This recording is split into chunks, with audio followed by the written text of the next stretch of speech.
Nasılsınız? Sağ olun hocam, teşekkür ederim. Geçmiş olsun. Sağ olun, teşekkür ederim. Ameliyat ve ameliyat sonrası nasıl geçti? Nasıldı?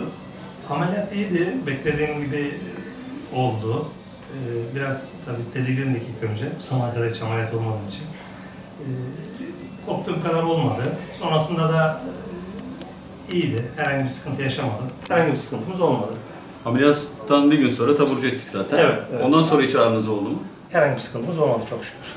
Yani bu ameliyatın zaten açık ameliyattan farkı yani hiçbir ağrı olmaması. Evet. Ondan dolayı çok iyi oldu. Evet. Güzel bir işçilik oldu. Teşekkür ederim. Geçmiş olsun. Ellerinize sağlık sizin. Gemlik Devlet Hastanesi'nde kapalı fıtık ameliyatını rutin bir şekilde gerçekleştirmekteyiz. %90 oranında kapalı ameliyat yapıyoruz şu anda. Bu ameliyat ilçe devlet hastanelerinde çok nadir sayıda yapılmakta. Onun için bu konuda öne çıktığımızı düşünüyorum.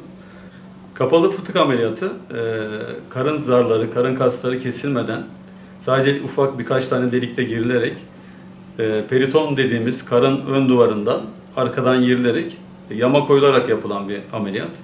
Bu ameliyatta özellikle kaslar, büyük dokular harap edilmediği için hastanın ağrısı ameliyat sonrası çok minimal düzeyde olmakta. Hatta bazı hastalarda hiç ağrı olmamakta.